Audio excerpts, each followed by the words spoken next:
Il est 8h30. Bretagne 5, l'invité de la matinale, avec la boulangerie-pâtisserie d'Élise des Anges à Pommerais.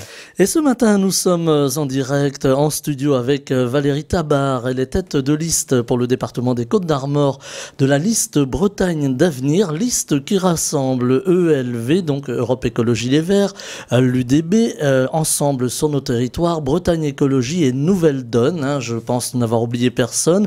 Valérie Tabar qui est avec nous en direct en studio. Je l'en remercie. Bonjour. Bonjour. Alors Valérie Tabar, on va parler de ces élections régionales que l'on espère en juin. Parce que, évidemment, il y a encore quelques doutes en raison de la situation sanitaire qui plane sur la tenue de ces élections. D'ailleurs, tout de suite pour commencer, est-ce que ce serait une mauvaise chose si elles étaient encore reportées une fois, ces élections ? Bah écoutez, oui, parce que bon, on voit bien de nombreux groupes politiques s'expriment de la sorte, c'est-à-dire que autant, voilà, on peut comprendre que les mesures sanitaires, voilà, nous amènent à un confinement. Par contre, la démocratie ne doit pas être confinée.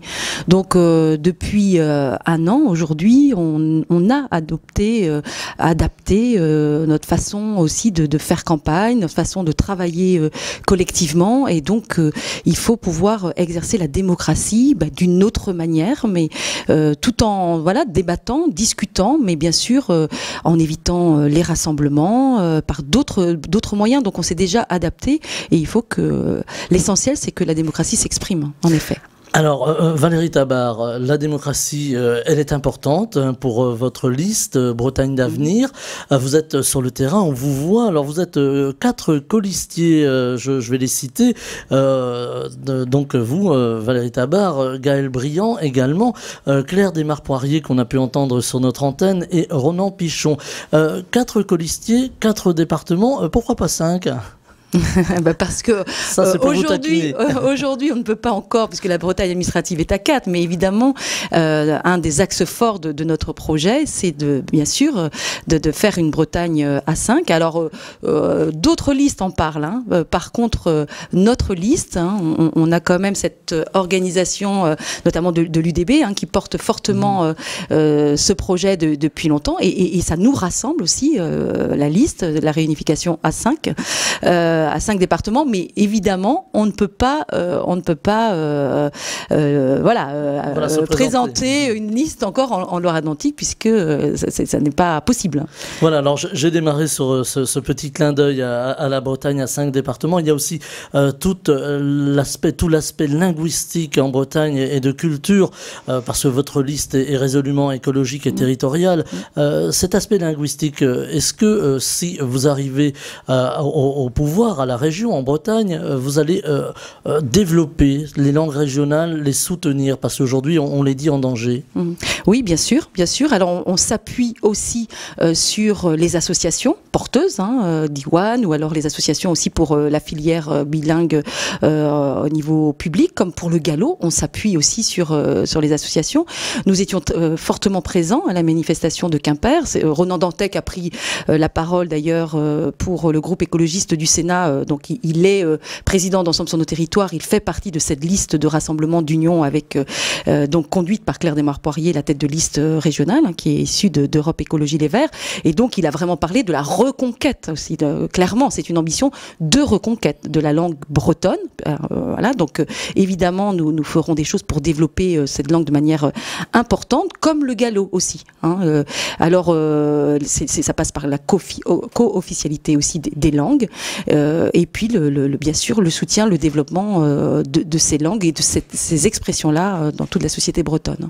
Alors les langues et évidemment l'écologie, puisque votre liste, je le disais en commençant, est résolument verte. Voilà, on colle toujours l'étiquette verte. L'écologie aujourd'hui, il y a une grande urgence. En Bretagne comme ailleurs. Bien sûr, il y a une urgence climatique, le réchauffement climatique, où on se rencontre, même en Bretagne, notamment les agriculteurs peuvent se rencontrer des épisodes de sécheresse dès aujourd'hui.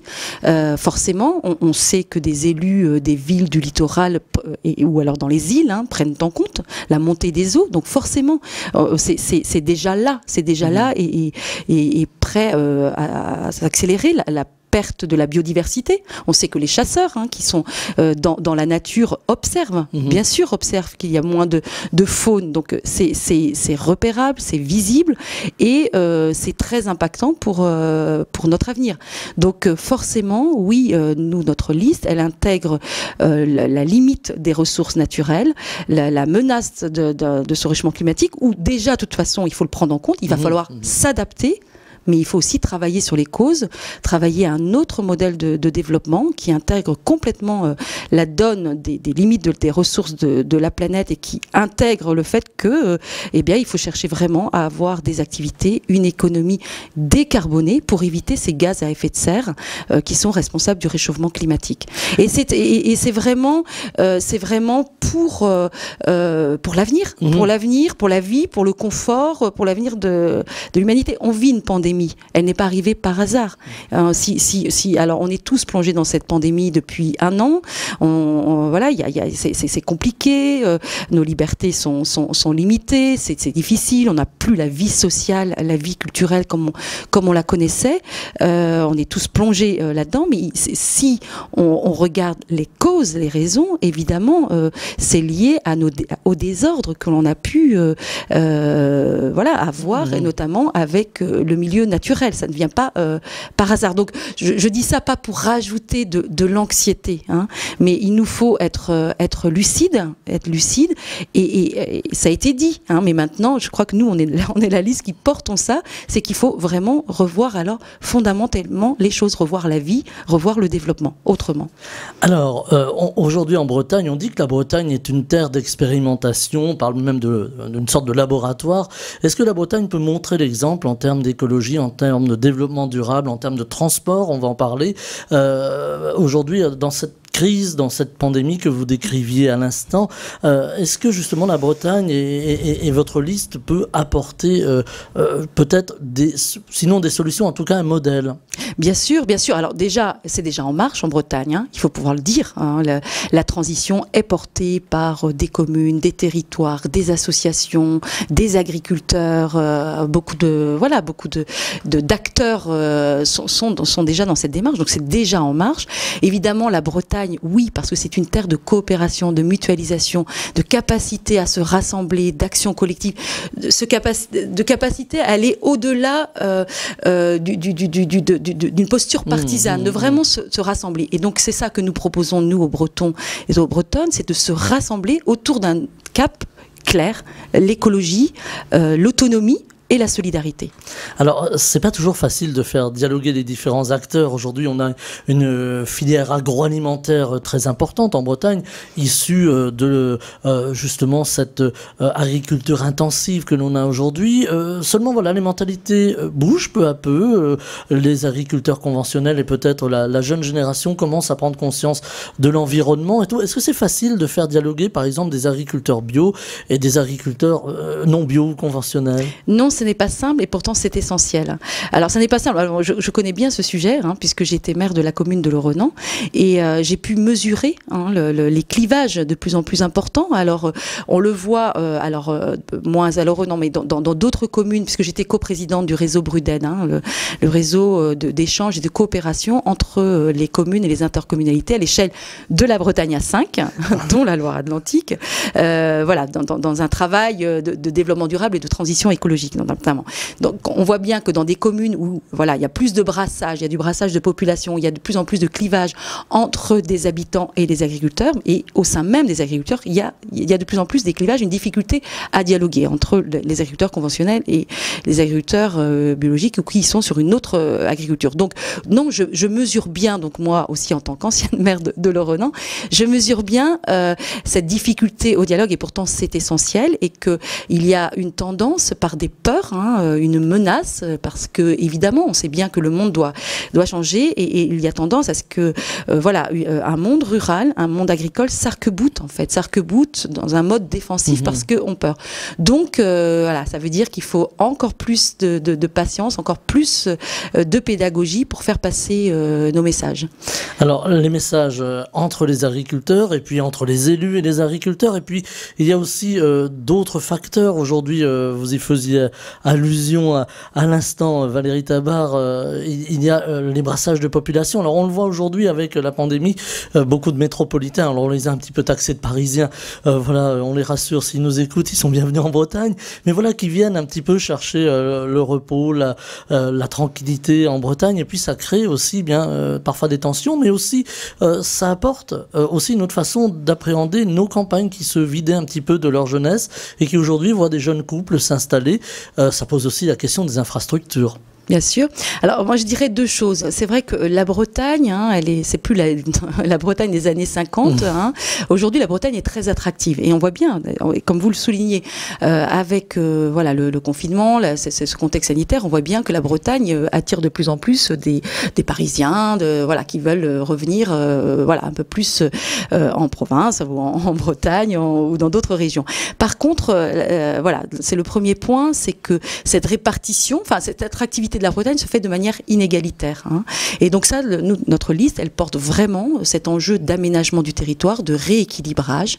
On voit bien qu'il y a un triangle très dynamique aujourd'hui, Rennes, Nantes, Vannes, mais quid du reste de la Bretagne et notamment du centre-Bretagne. C'est pourquoi on porte voilà, un chantier très important qui est autour du retour du train en centre-Bretagne, comme la remise en ligne de d'autres lignes ou en tout cas plus de trains sur certaines lignes qui existent, en tout cas pour le train du quotidien.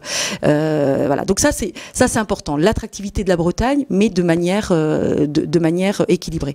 Et d'autre part, le deuxième point que je voulais développer à partir de votre question, c'est le fait que l'arrivée de nouvelles populations, en effet, qui peuvent venir enrichir le tissu social de la Bretagne, alors pour le dialogue, et ça rejoint la précédente question, je crois beaucoup en fait au fait que les territoires, les pays doivent être dotés, on doit mettre des moyens dans des postes d'animateurs médiateurs.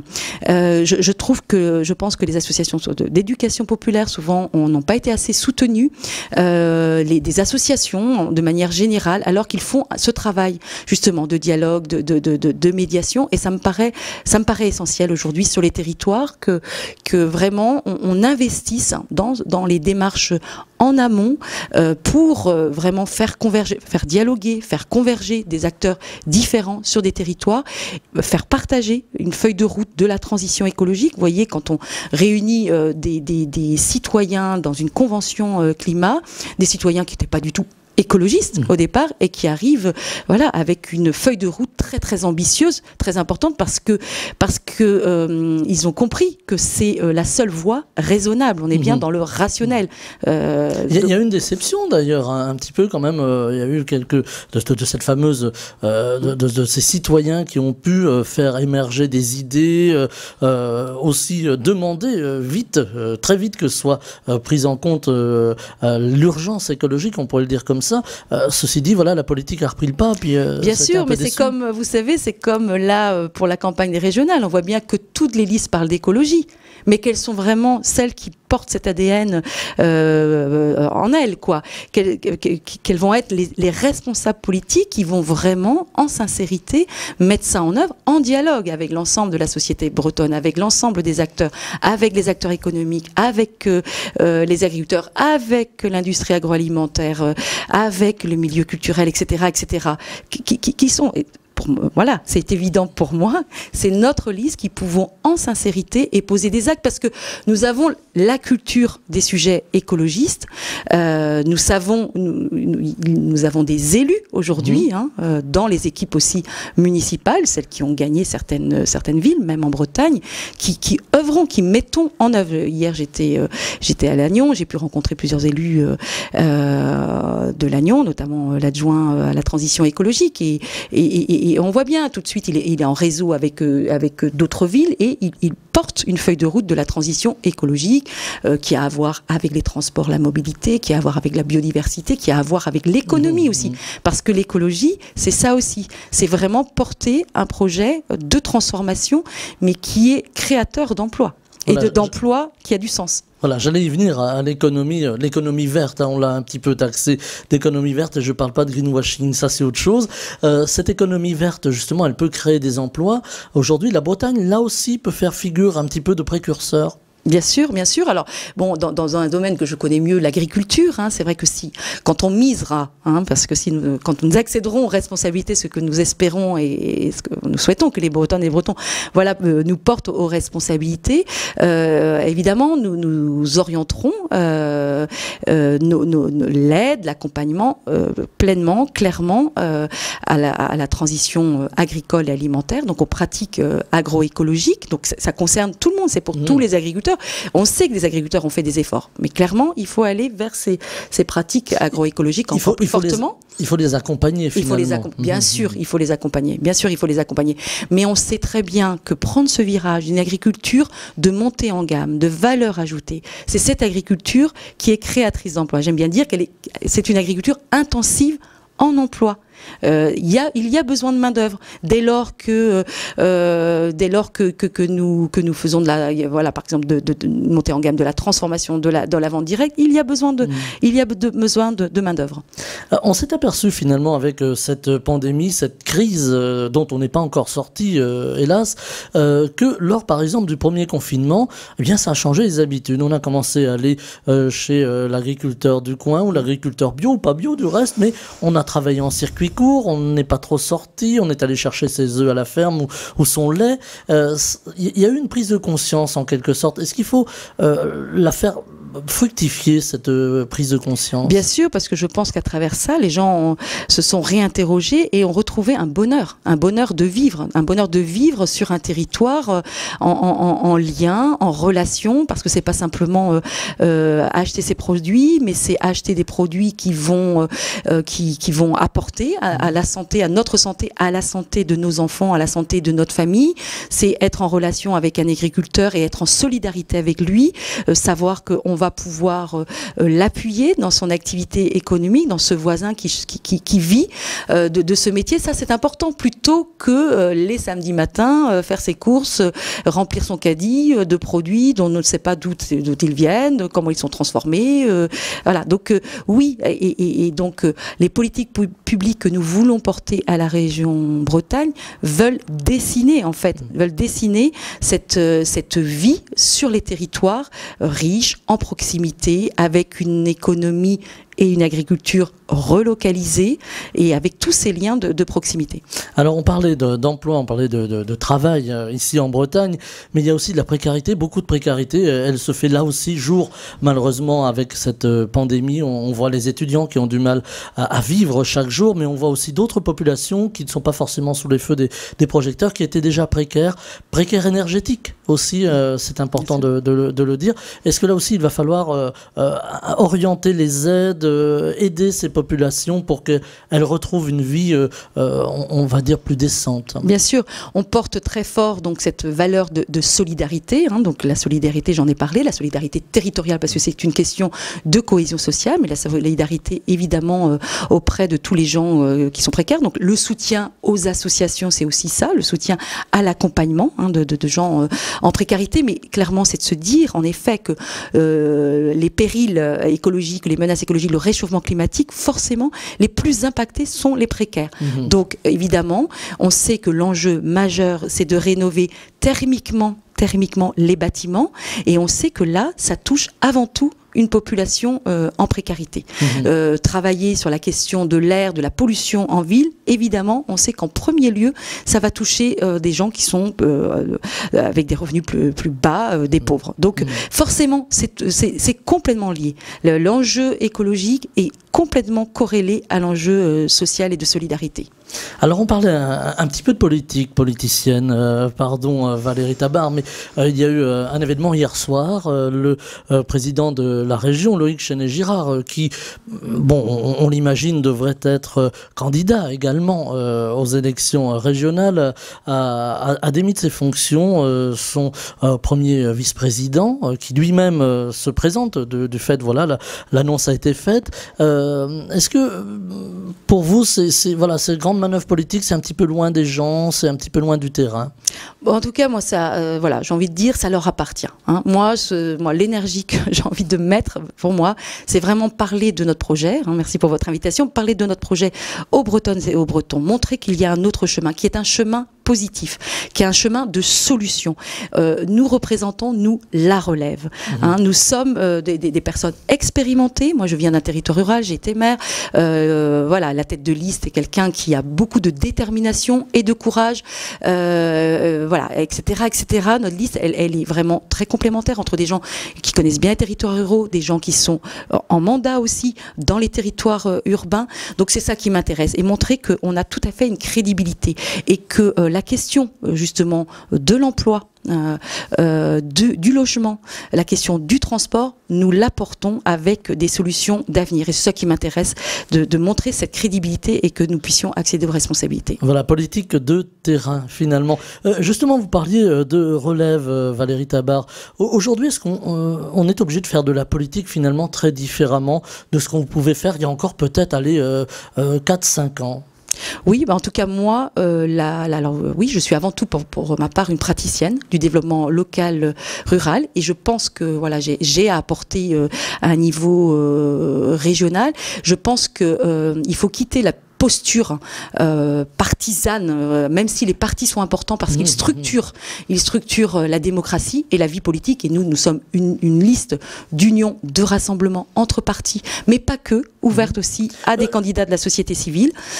Et donc, en tout cas, la posture, il faut aller au-delà. Et je crois que, bon, hier, j'étais à Lannion aussi avec Claire Desmarres-Poirier pour rencontrer les intermittents du spectacle, les artistes qui occupent le carré magique. Et voilà, je crois que être en responsabilité politique, c'est bien sûr d'avoir des axes directeurs. Alors nous sommes candidats, donc on a des axes directeurs, mais c'est très important d'être à l'écoute de l'expertise du terrain, l'expertise portée par les acteurs du terrain, et c'est avec eux qu'il faut co-construire les solutions concrètes. Alors, liste plutôt de gauche, comment on pourrait ou très transpartisane? C'est pas une question piège. Non, c'est pas une question de piège. Moi, on est ancré à gauche. En tout cas, moi, je viens d'Ensemble sur nos territoires. Donc, c'est vraiment une liste, voilà, une organisation qui cherche le rassemblement, le dialogue entre les différentes organisations de gauche, et qui est clairement, voilà, qui se situe dans la social écologie, donc de gauche.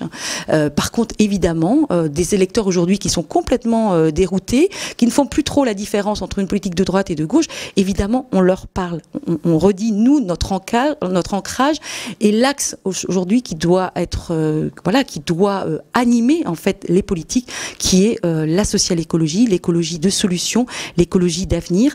Et bon, on a parlé de l'agriculture pourvoyeuse d'emplois, mais on pourrait parler de plein de secteurs, c'est-à-dire vraiment transformer l'économie, qu'elle intègre complètement la transition écologique, et alors on a des secteurs d'activité en pleine expansion. C'est déjà le cas, hein, mais on pourrait parler des biotechnologies, de profiter vraiment, davantage capitaliser sur cet atout de la Bretagne qui est une péninsule, et donc de toute sa façade maritime, et de travailler à l'économie qui peut se développer beaucoup plus massivement. Mais ça fera l'objet peut-être d'un autre entretien. Voilà, mais vous allez revenir parce que voilà, la campagne est lancée. On a jusqu'au mois de juin, donc on va recevoir plusieurs fois sans doute les différents candidates et candidats, et bien entendu leurs représentants ici au micro de Bretagne 5. Une dernière question. Aujourd'hui, on sent une société qui se tend. Est-ce que vous craignez l'arrivée des extrêmes? Aujourd'hui, on sent quand même une montée, par exemple, du Rassemblement national en Bretagne, ce qu'on n'avait pas avant. Est-ce que ça vous intrigue? Est-ce que ça vous inquiète? Oui, ça m'inquiète. Oui, ça m'inquiète. On voit bien, alors on parlait de clivage tout à l'heure, on voit bien que à la fois le populisme gagne, hein, le populisme, le simplisme, et donc ce parti qui voilà, est dans des simplifications, gagne du terrain, dans des simplifications, voilà, la recherche de boucs émissaires, mais on voit bien aussi que la force des écologistes aussi gagne aussi. On voit bien. Donc, il faut réussir en fait à ce que nous, l'électorat, les électeurs se déplacent, parce que c'est ça aussi. Hein, c'est que le vote d'extrême droite sera d'autant plus fort que les électeurs, si les électeurs ne se déplacent pas en juin, si les jeunes électeurs ne se déplacent pas en juin. Justement, les jeunes, on sent, et ce sera vraiment ma dernière question, qu'ils sont aujourd'hui préoccupés par ce qui les entoure. Alors évidemment, l'écologie, en tout premier lieu, s'intéresse finalement à une forme de politique, une politique participative, je la qualifierais ainsi. Est-ce que c'est finalement une bonne chose, cet attrait des jeunes pour tout ce qui les entoure? Ah ben bien sûr, c'est très intéressant qu'une jeunesse se repolitise en fait. Et bon, j'étais aussi avec les jeunes pour le climat, Youth for Climate à Saint-Brieuc vendredi. Évidemment, je crois que les jeunes en premier lieu perçoivent, sont percutés par ce qui doit être le monde de demain. Et évidemment, c'est cette jeunesse-là qui prend conscience du climat. Alors, c'est pas tous les jeunes, on parle de la jeunesse, hein, mais il y a des jeunesses là aussi. Mais les jeunes, en tout cas, qui s'engagent et qui ont pris vraiment la main sur la question du climat, oui, disent des choses de l'avenir et posent des exigences. Et en effet, moi, je suis vraiment admirative. Alors, moi, j'ai des adolescents aussi, donc je vois bien cette jeunesse sur leur mode de collaboration, de colocation. Ils sont beaucoup sur ces modes horizontaux et donc oui, ça dit l'avenir et nous voulons nous appuyer sur eux pour dessiner la Bretagne de demain qui a tellement de richesses, tellement de paysages maritimes, terrestres qui sont tellement beaux qu'il nous faut être cette Bretagne pionnière de la transition écologique et qui puisse du coup être signifiante pour d'autres régions. Eh bien, on va devoir se quitter, Valérie Tabar, car déjà, le temps tourne très vite. Merci d'avoir été avec nous en direct en studio. Je rappelle que vous êtes tête de liste pour le département des Côtes-d'Armor de la liste Bretagne d'avenir, liste qui rassemble, je le rappelle, Europe Écologie Les Verts, l'UDB, ensemble sur nos territoires, Bretagne Écologie et Nouvelle Donne. Et vous êtes venu ici en direct ce matin. C'était votre première radio Oui, en tout cas, pas pour la liste, oui, pour voilà. Cette aventure régionale, oui. Eh bien voilà, vous en êtes très bien sortis. Merci infiniment d'avoir été avec nous en direct et très belle journée. Bonne journée à tous aussi. Bretagne 5 matin, Stéphane Hamon.